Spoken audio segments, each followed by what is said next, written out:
நோயாளிகளை நம்ம மருத்துவமனைக்கு அனுப்புகிறோம். ஆனால் குற்றவாளிகளை மட்டும் ஏன் சிறைச்சாலைக்கு அனுப்புறதில்ல? இப்போ மருத்துவமனைக்கு எங்கே அனுப்புவாங்க? எங்கே போனால் குணமாகுமோ அந்த மருத்துவமனைக்கு தான் போவாங்க. ஆனால் சிறைச்சாலைக்கு மட்டும் ஏன் குற்றவாளிகளை தான் பிள்ளை ஏதாவது குற்றம் செய்கிறாங்க அப்படின்னா, சிறைச்சாலைக்கு ஏன் பெற்றோர்கள் அனுப்ப மாட்டேங்கிறாங்க அப்படின்னா, சிறைச்சாலைக்கு போகிற பிள்ளைகள் மேலும் குற்றவாளியாக மாறிவிடுவார்கள். இப்போ நீங்கள் உடம்பு சரியில்லை, ஒரு நோயாளியாக இருக்கீங்க, உங்கள் உடம்புல உங்கள் குடும்பத்தில் ஒரு நோயாளி இருக்கார் அப்படின்னா, மேலும் மேலும் நோயை அதிகப்படுத்துகிற ஒரு மருத்துவமனைக்கு நீங்கள் போக மாட்டீங்க. குணப்படுத்துகிற ஒரு மருத்துவமனை தான் தேடி கண்டுபிடிச்சி போவீங்க. ஆனால் சிறைச்சாலைக்கு மட்டும் குற்றம் என்பது ஒரு நோய் தான். அதை கெட்ட பண்பு வந்து விட்டது. ஒருத்தரிடம் கெட்ட பண்பு வந்து குற்றவாளியாக மாறிட்டாங்க. அவங்கள நல்லவனாக மாற்றணும் அப்படின்னா ஏதாவது சிறைச்சாலை இருந்தால் சொல்லுங்கள், நல்ல சிறைச்சாலை இருந்தால் சொல்லுங்கள். அங்கே என் பசங்களை என் வீட்டுக்காரரை அனுப்பணும், அல்லது என் பையனை அனுப்பணும், அல்லது என் பொண்ணை அனுப்பணும். கெட்டவங்களாக மாறிட்டாங்க, குற்றம் செய்ய ஆர்வமாக இருக்காங்க, அவங்கள திருத்தணும். நல்ல சிறைச்சாலை இருந்தால் சொல்லுங்கள். இப்போ நல்ல மருத்துவமனை இருந்தால் சொல்லுங்கள், நல்ல டாக்டர் இருந்தால் சொல்லுங்கன்னு கேட்குறாங்க மாதிரி நல்ல சிறைச்சாலையாக இருந்தால் சொல்லுங்கள். அப்போ சிறைச்சாலை எப்படிப்பட்டதாக இருக்க வேண்டும்? குற்றவாளிகளை திருத்துகிறவர்களாக, நல்ல பண்புகளை புகட்டுகிற இடமாக அது இருக்க வேண்டும். அது எப்படி முடியும்? ஒரு சிறைச்சாலை என்பது நல்ல பண்புகளை எப்படி ஒருவருக்கு கொடுக்க முடியும் அப்படின்னா, முதல்ல சிறைச்சாலைன்னா என்னென்னா, அவர் ஒரு குற்றம் செய்திருக்கிறார், அவரை வெளி உலகிலிருந்து தனிமைப்படுத்துகிற ஒரு இடம் தானே தவிர, சிறைச்சாலைக்கு கூட்டிகிட்டு அவரை கொடுமைப்படுத்துகிற இடம் கிடையாது. ஒரு 6 சின்ன ரூமில் போட்டு கக்கூசம் அதுக்குள்ளே இருக்கணும், அதில் கொசுக்கடியோடு படுத்து கிடக்கணும், இதெல்லாம் நீ செஞ்ச தப்புக்கு தண்டனை அப்படிங்கிறது இல்லை. உன்னை தனிமைப்படுத்துகிற ஒரு இடம் தான், உன்னை திருத்துகிற ஒரு இடம் தான். உன்னை கொசுக்கடியோட படுக்க வச்சாக்கா, 10 பேரோட ஒருத்தராக உன்னை படுக்க வச்சாக்கா நீ எப்படி திருந்துவ? அது எப்படி சிறைச்சாலையா? சிறைச்சாலைங்கிறது உன்னை திருத்துவதற்கான இடமாக அது எப்படி மாறும்? அப்போது அதற்கேற்றார் போன்று சிறைச்சாலையை நாம் வடிவமைக்க வேண்டும். சிறைச்சாலையை வடிவமைக்கணும். ஒரு மருத்துவமனைனா எப்படி தனித்தனி வார்டு அப்படி இப்படின்லாம் இருக்குல்ல, ஒரு அந்த மாதிரி ஏன் தனியார் மருத்துவமனைக்கு போகிறாங்க சிலர் அப்படின்னா, அங்கே இந்த மாதிரி வசதிகள்லாம் இருக்குது, அமைதியாக இருக்கலாம், அந்த மருத்துவமனை அனுபவம் நல்லாயிருக்கும் அப்படி. அதுபோல் சிறை அனுபவங்கள் எப்படின்னு நல்லா இருக்கணும். ஒரு தனி அறைகள் இருக்கணும். குற்றம் செய்தவர்களுக்கு தண்டனையாக அவர்கள் அங்கே அடைக்கப்படும் பொழுது தனித்தனி அறைகள் இருக்க வேண்டும். 6 மணி நேரம் மட்டுமே வேலை செய்ய வேண்டும். எளிமையான வேலைகளை செய்ய வேண்டும். அவர்களுக்கு தேவையான ஊட்டச்சத்து உணவு கொடுக்க வேண்டும். குறிப்பாக அரிசி, கேழ்வரகு, கோதுமை இது போன்ற உணவுகளை கொடுக்கக்கூடாது. இதுதான் குற்றங்களுக்கு காரணம். மனிதர்கள் குற்றங்கள் செய்வதற்கு காரணமே இந்த அரிசி, கேழ்வரகு, கோதுமை, வெள்ளச்சீனி, நாட்டு சக்கரை, மைதா இது போன்ற கம்பு, சாமை, திணை இது போன்ற உணவுகள் தான் குற்றங்கள் செய்வதற்கு காரணமான உணவுகள், சண்டை போடுவதற்கு காரணமான உணவு. இதை சாப்பிட்டால் சண்டை தான் போடுவார்கள், குற்றங்கள் தான் செய்வார்கள், வன்முறை உணர்ச்சி தான் ஏற்படும், அளவுக்கு அதிகமான வலிமை ஏற்படும். அதனால தான் சிறைச்சாலையில் ஒருத்தர் திருத்த முடியாது அப்படிங்கிறத ஒரு இடமா மாறிப்போச்சு.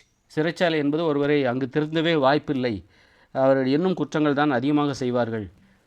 ஆனால் மருத்துவமனை என்பது நோயை குணப்படுத்துகிற ஒரு இடமாக மக்கள் ஏற்றுக்கொள்கிறார்கள். ஆனால் சிறை என்பது தண்டனை தான். குற்றம் செய்தவர்கள் திருந்த வேண்டும் என்பதற்காக கொடுக்கப்படுகிற ஒரு இடம் தான் அது. அங்கே ஆனால் அது திருத்துகிற இடமாக மக்கள் ஏற்றுக்கொள்ளவில்லை. அது மேலும் மேலும் அவர்களை குற்றவாளியாகவும் அதை அவமானப்படுத்துகிற இடமாகவும் தான் அது இருக்குது.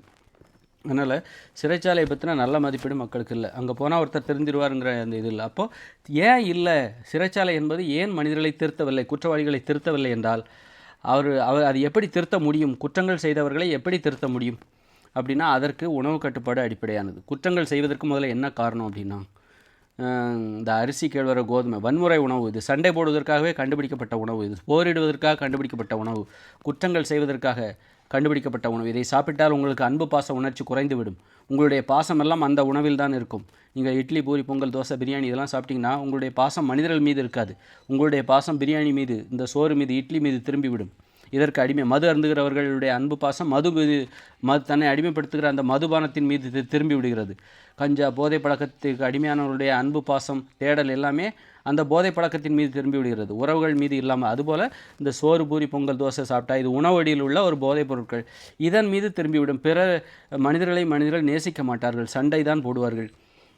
அப்படிங்கிற அதுக்கு இதாங்க. அதனால் அப்போ சிறை தண்டனை, இப்போ குற்றம் செய்துவிட்டு சிறை தண்டனை பெற்றுவிட்டு சிறை கூடத்திற்கு வருகிறவர்களுக்கு அங்கே அவர்களுக்கு என்ன கொடுக்கக்கூடாது? அரிசி, கேழ்வரகு, கோதுமை போன்ற வன்முறை உணர்ச்சிகளை தூண்டுகிற, குற்றங்களை செய்ய வேண்டும் என்கிற ஆர்வத்தை தூண்டுகிற இந்த உணவுகளை கொடுக்கக்கூடாது. சண்டை போட வேண்டும் என்கிற ஆர்வத்தை தூண்டுகிற இந்த உணவுகளை கொடுக்கக்கூடாது.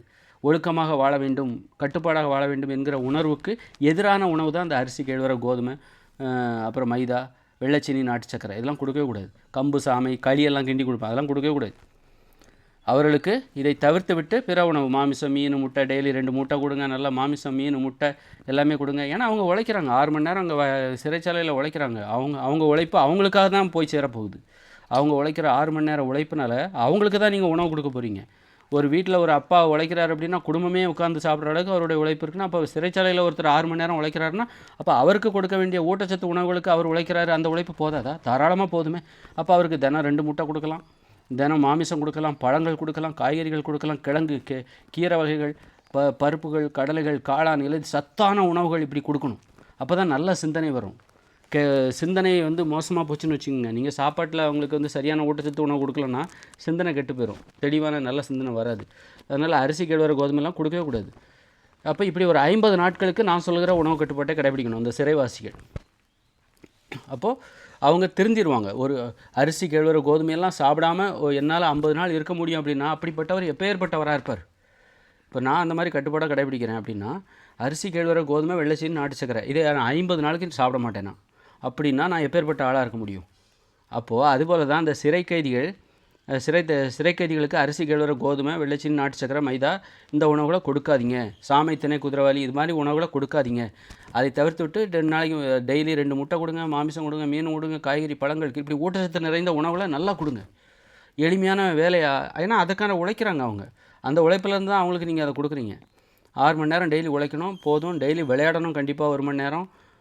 விளையாடும்போது தொடக்கூடாது, ஒருவர் தொடக்கூடாது, நீங்கள் வாங்க போகணும் தான் பேசணும். விளையாடும்போது வா போங்கிற வார்த்தையே வரக்கூடாது. அதுதான் சண்டைகளுக்கு காரணமாயிரும். விளையாடுறதே நிறைய பேருக்கு பிடிக்காமல் போகிறதுக்கு அதான் காரணம். விளையாட போனால் சண்டைகள் வரும், மரியாதைலாம் போயிடும். அப்புறம் ஒருத்தர் தொடக்கூடாது. இதெல்லாம் விளையாட்டுக்கான கட்டுப்பாடு. அப்போ தான் பாதுகாப்பாக அந்த விளையாட்டு மாறும். விளையாட்டு என்பது பாதுகாப்பானதாக மாறும். தொடும்போது ஒருத்தர் பிடிச்சிக்கிட்டு கட்டி பிடிச்சிக்கிட்டு கபடி விளையாடும்போது அப்புறம் எட்டிட்டு உதைக்கும் போது அதெல்லாம் மரியாதை குறைவான ஒரு விளையாட்டு. அதனால தான் விளையாட்டுனாலே மக்களுக்கு பயம். அதனால் அப்படிப்பட்ட விளையாட்டுகளுக்கு அங்கே அனுமதி கொடுக்கக்கூடாது. மென்மையான விளையாட்டுகளுக்கு சிறைச்சாலையில் அனுமதி. கோலி விளையாடுறது, அப்புறம் தாயம் விளையாடுறது, கேரம் போர்டு, செஸ்ஸு இந்த மாதிரி விளையாடுறது, அப்புறம் அந்த மாதிரி மென்மையான விளையாட்டுகளுக்கு அங்கே ரொம்ப முக்கியத்துவம் கொடுக்கணும். அது மாதிரி கிரிக்கெட்டோ அல்லது ஃபுட்பாலோ அல்லது டென்னிஸோ ஆனால் விளையாடணும். கண்டிப்பாக 1 மணி நேரம் விளையாடணும். ஆடல் பாடல் இந்த மாதிரி. அப்புறம் நல்லா திருந்தி நல்லா ஒழுக்கமாக வாழ்கிறவங்களுக்கு மாதத்தில் 1 வாரத்தில் அவங்க குடும்பத்தினரோடு வாழ்வதற்கு அனுமதி கொடுக்க வேண்டும். நல்ல நன்னடத்தையோடு வாழ்கிற, ஒழுக்கம் கட்டுப்பாடோடு சிறைச்சாலைகள் வாழ்கிற ஒருவருக்கு, அல்லது ரொம்ப தொந்தரவு பண்ணுறாருங்க, மற்றவங்க சண்டை வாங்குறாரு அப்படின்னா அவருக்கு அந்த சலுகை கிடையாது. நான் மாதத்தில் 4 நாளும் நீ பொத்திக்கிட்டு தான் இருக்கணும். அது மாதிரி ஒரு பெண்ணுக்கும் அதை தான், சிறைச்சாலையில் இருக்கிற பெண்களுக்கும் நீ நல்லா 3 வாரம் ஒழுங்காக இருந்ததுன்னா உனக்கு எல்லா உணவுகளும் நல்லா கொடுக்கப்படும். அதனால் எல்லாருக்கும் எப்போதும் உணவு என்பது இப்படி தான் கொடுக்கப்பட வேண்டும். அரிசி கேழ்வரகு கோதுமைக்கெலாம் கொடுக்கக்கூடாது. அப்போவே அவங்க தெரிஞ்சிருவாங்க. நல்லா நினச்சி பாருங்கள், அரிசி கேழ்வரகு கோதுமை நான் 50 நாள் சாப்பிடலை அப்படின்னா அவங்களாம் எப்பேற்பட்ட ஆளாக இருப்பாங்க, தெரிஞ்சிருவாங்க. அப்போ சிறைச்சாலை என்பது திருந்துகிற ஒரு இடமாக இருக்க வேண்டும். மகிழ்ச்சியாக அங்கே வாழ வேண்டும். சிறைக்குள் ஒரு மகிழ்ச்சி இருக்கிறது. நல்ல பண்புகளை கற்றுக்கொள்ளலாம். புத்தகங்களை படிக்கணும். இப்போ கட்டாயம் அவங்க 10வது தேர்ச்சி பெற வேண்டும். கல்வி என்பது அங்கே கற்றுக் கொடுக்கப்பட வேண்டும். தனித்தனி அறைகள் இருக்க வேண்டும். வரிசையாக படுக்கப்படக்கூடாது அவங்கள.